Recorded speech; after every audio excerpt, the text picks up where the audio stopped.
Hello everyone, this is ANURADHA Sharma and you're watching my channel IELTS with ANURADHA. Section 1. You will hear a conversation between two friends arranging a holiday. First, you have some time to look at questions 1 to 4.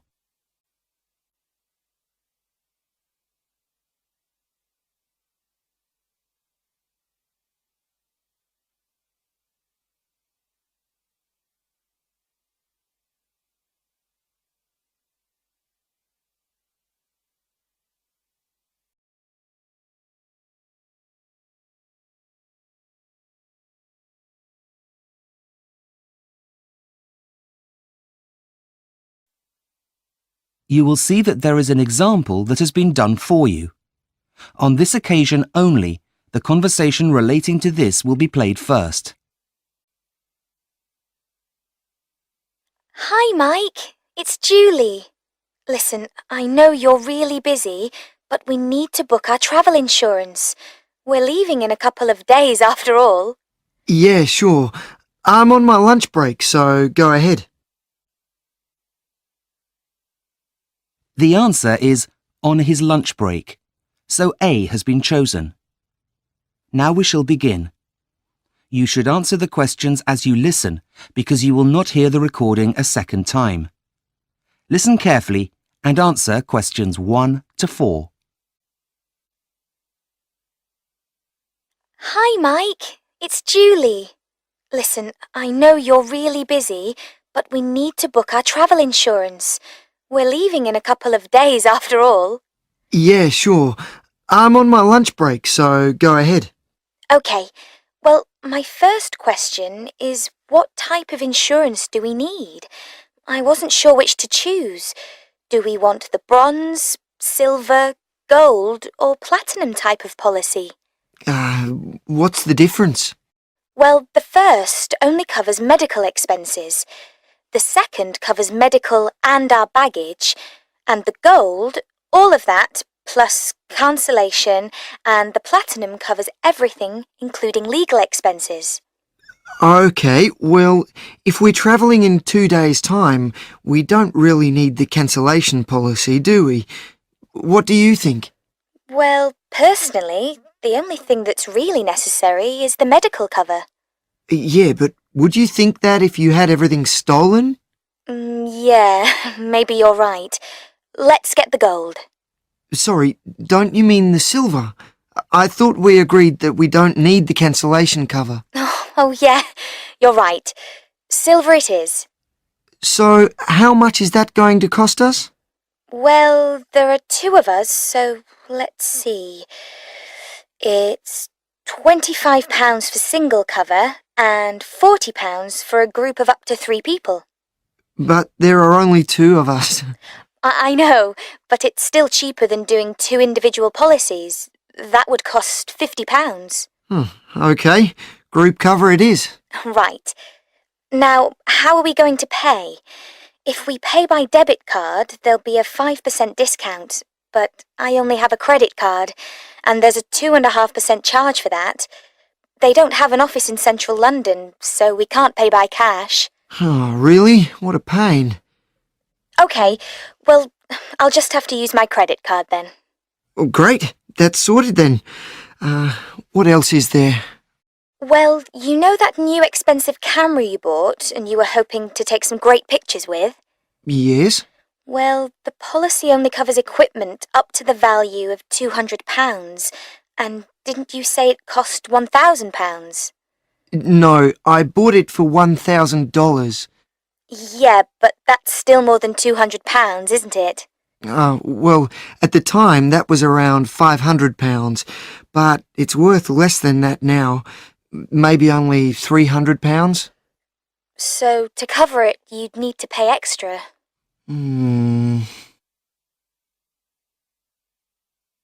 Before you hear the rest of the conversation, you have some time to look at questions 5 to 10.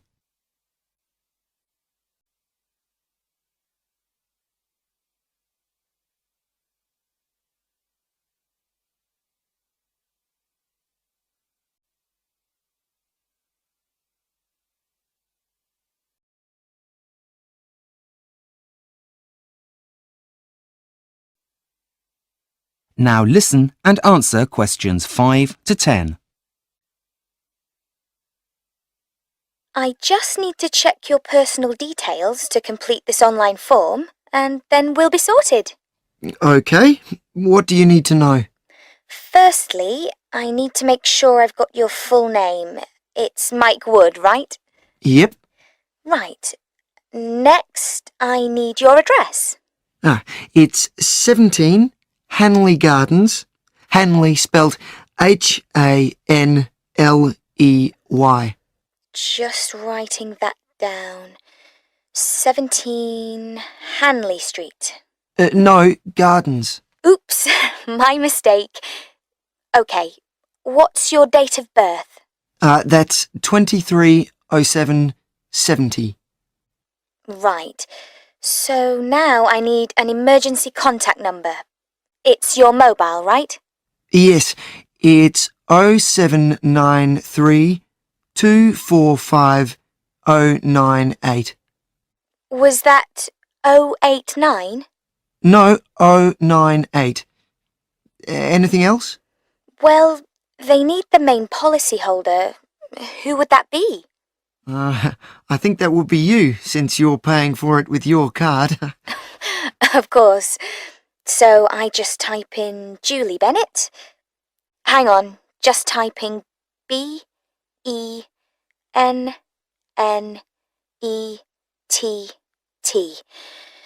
OK, we're just about done. All I need to do is enter the dates of departure and return. Well, we leave on Friday, which is the 16th. No, it isn't. It'll be the 17th. Are you sure?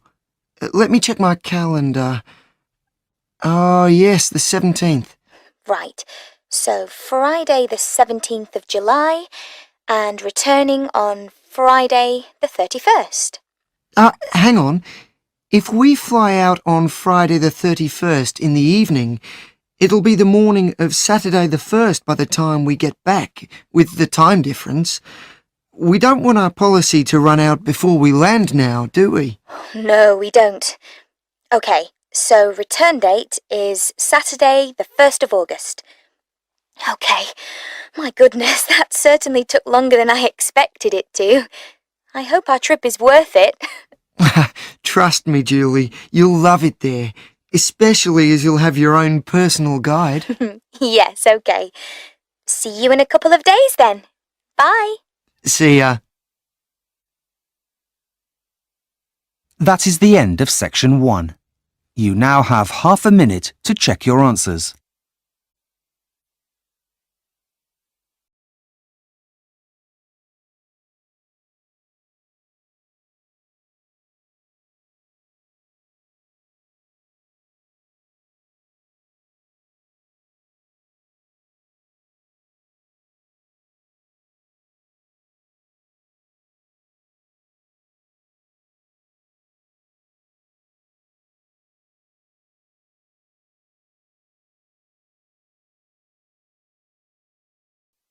Section 2. You will hear a tour guide taking people around the Sydney Observatory. First, you have some time to look at questions 11 to 15.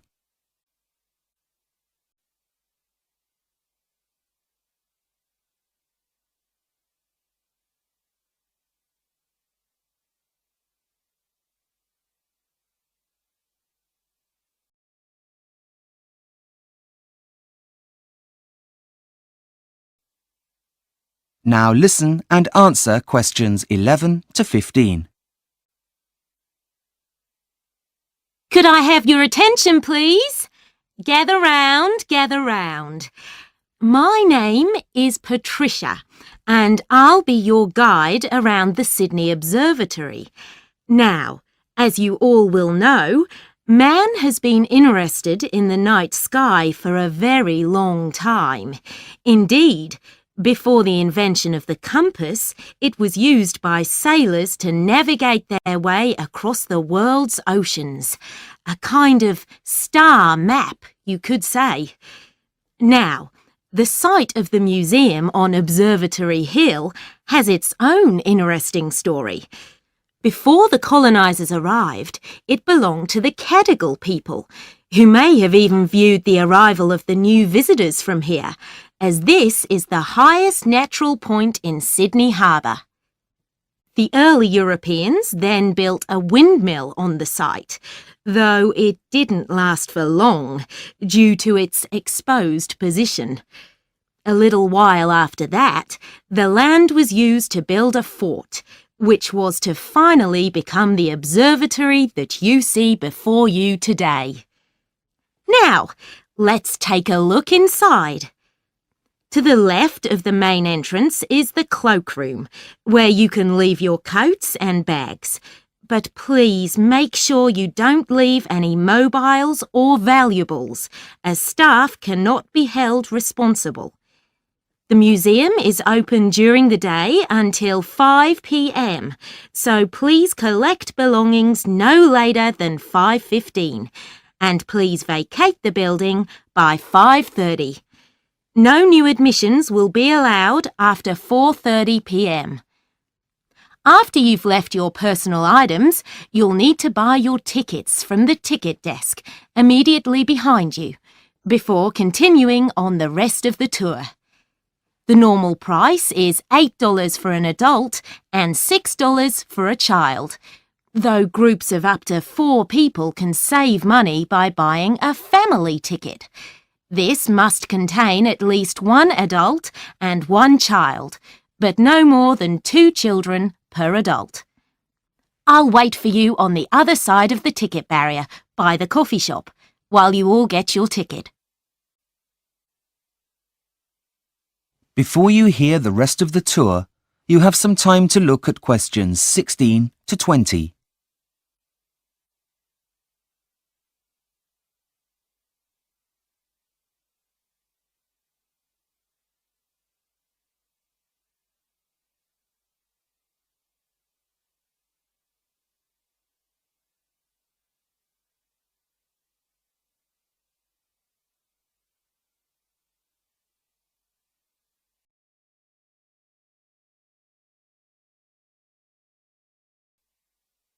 Now listen and answer questions 16 to 20. So, I hope you enjoyed the tour. But before I leave you, I just want to draw your attention to one more thing. Your observatory ticket also entitles you to visit another of Sydney's famous sites at a 50% discount. You'll find lots on to keep the children entertained. For example, they've got sound workshops where you can have a go at being a DJ. This is called the Sound House, and you'll find it up on the 2nd floor, just after the kids' playground. Look for signs for the Vector Lab workshops if you get lost. For those of you interested in fashion and design, the Lace Study Centre should not be missed. You'll get the chance to look at one of the country's best collections all in one place. However, like most museums, only a fraction of their collections are actually on display.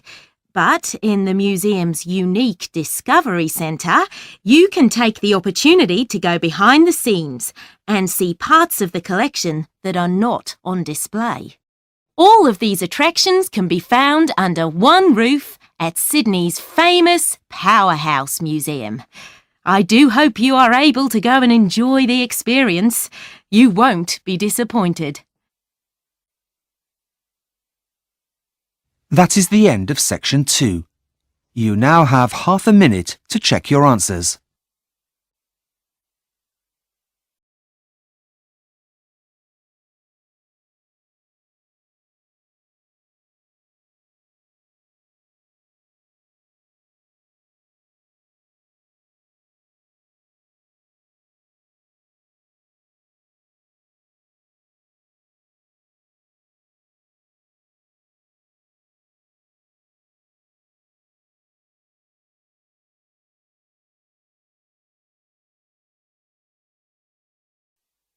Section 3. You will hear 2 psychology students talking about an essay. First, you have some time to look at questions 21 to 26.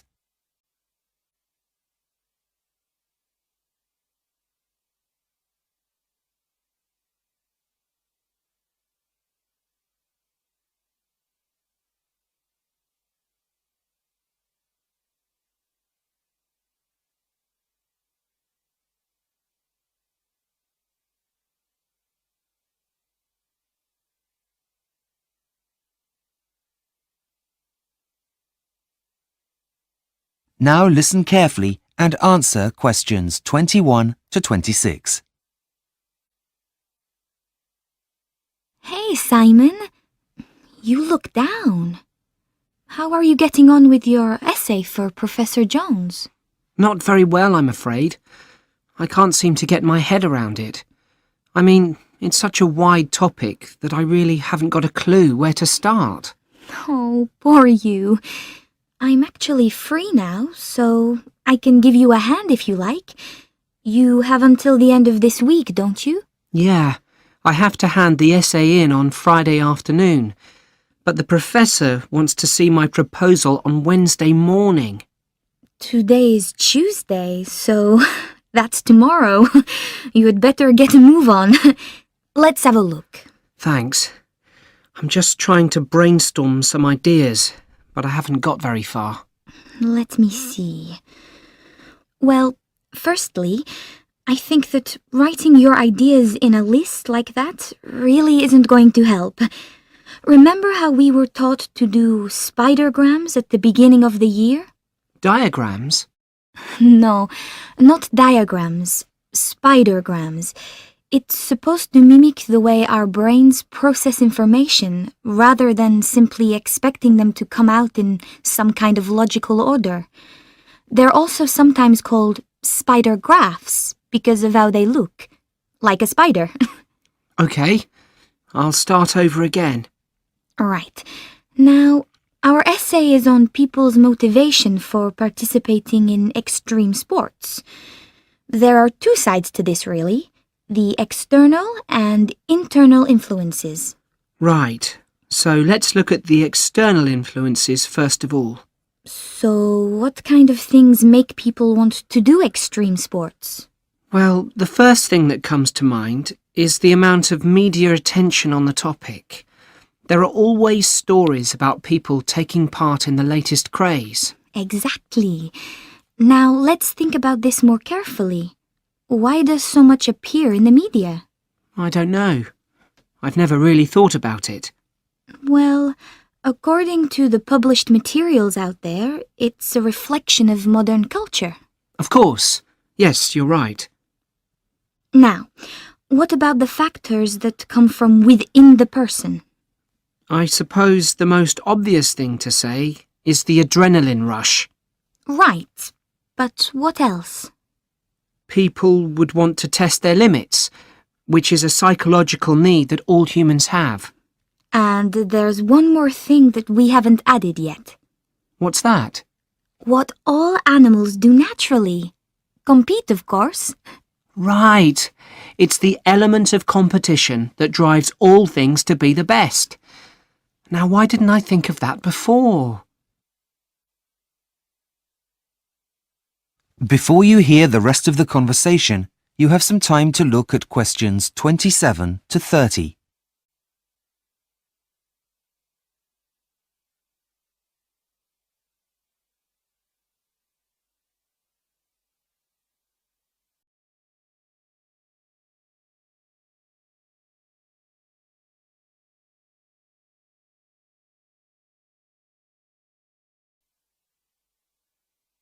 Now listen and answer questions 27 to 30. How much background reading have you done on the topic? Actually, none at all. It's really bad, isn't it? But I just haven't had the time with my part-time job. I know what you mean, but honestly, it's so much easier once you've read around the topic a bit. Did you get a copy of the suggested sources? Because if not, I've got one here. No, I didn't. Thanks, that's a great help. I tell you what, You write down the main points and I'll read it out. OK, go for it. The first one's by a guy called Hans German, and it's called Crossing Borders. It's a research project that was carried out on around 200 participants of extreme sports. It's a really interesting read. OK, what next? The next book was written by a man called Richard Bell and is called Motivation Theories. It gives an overview of thrill-seeking and why people choose to put their lives in danger. Is it long? Yeah, it's quite weighty. Why? It's just I really don't have very long before the essay needs to be in. So, is there anything on there that would help me more quickly? Well, I did find a podcast on the topic. I didn't write down the author's name, but they are called The Mind Files.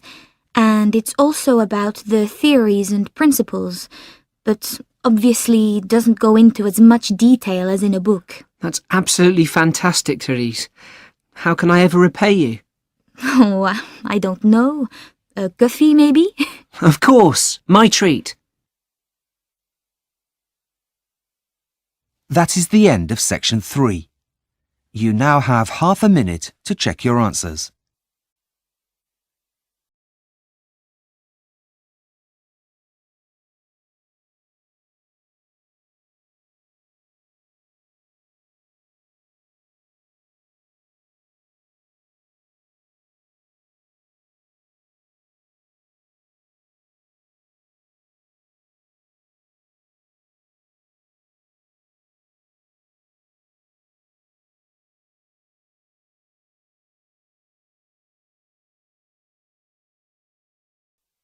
Section 4.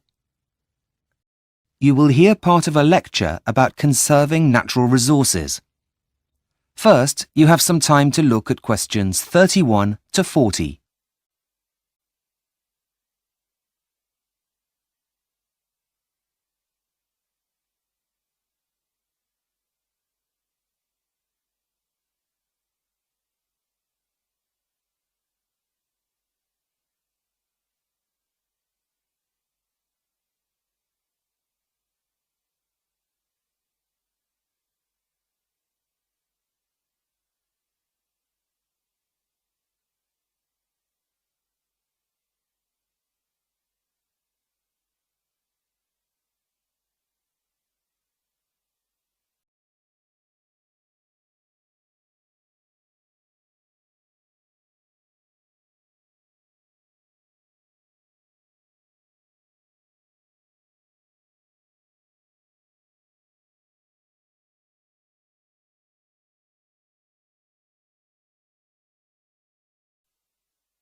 Now listen carefully and answer questions 31 to 40.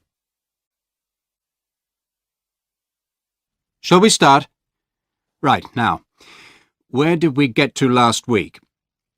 That's right. We were going to begin with a look at 3 of the world's most pressing problems, what has caused them, as well as looking at some of the many possible solutions.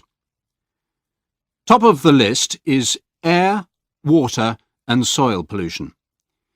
With an ever-increasing demand for food came the increased use of chemical pesticides during the late 1960s. Now, some of you may say that this isn't the ultimate root of the problem. Overpopulation is, but you would be missing out a very important step. The increase in population didn't in itself lead to the pollution of the air, water and soil. What caused the problem in the first place was a move away from traditional farming methods, thanks to advances in technology.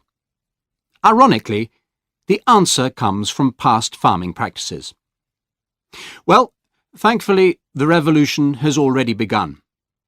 Organic farming and a respect for nature's cycles is the key to solving the problem. In second place, though inextricably linked to the first issue, is the problem of the natural resource depletion. By that, I mean not only fossil fuels, such as oil, coal and gas, but things we all too often take for granted, like fresh water and essential trace minerals in good quality soil. The main culprit, or guilty party here, is wasteful past management practices from those in power. Even though we knew that there were only finite supplies of traditional energy sources, we behaved like we didn't. The phrase that springs to mind is "ignorance is bliss." But what about a solution? Again, the process has already begun. We need to invest in new, less polluting technologies in our vehicles, which will also help with the first problem, and use more hydrogen technology. That is, produce car engines that run on water. That's the way forward here. Not good drinking water, of course, but saline water, which is in abundance. Finally, we come to the last problem, that of unequal wealth distribution. Every year, more and more land on the planet is owned by fewer and fewer people, which is in direct contrast to the world's growing population. And the reason for this? Quite simply, the greed and corruption of those in power, I'm afraid. The only way to solve this one, and it's a biggie, is for the countries of the world to work together in solidarity rather than against each other in isolation.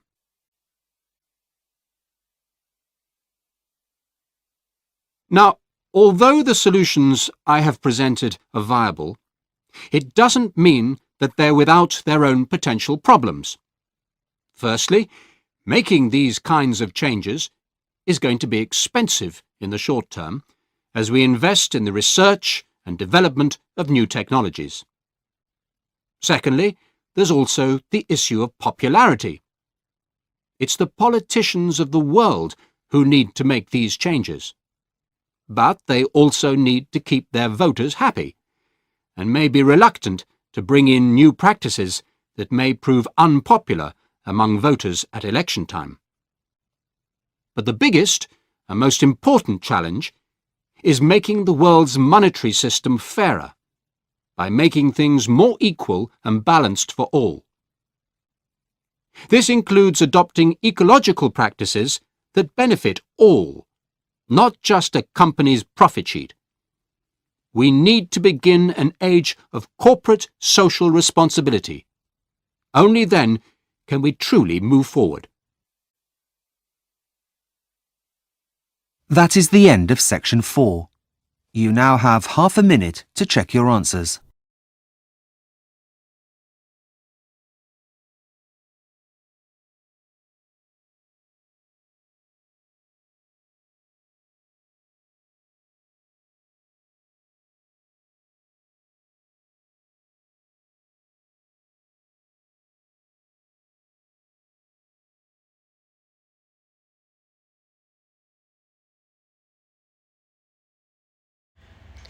Thank you for watching and stay tuned for more videos.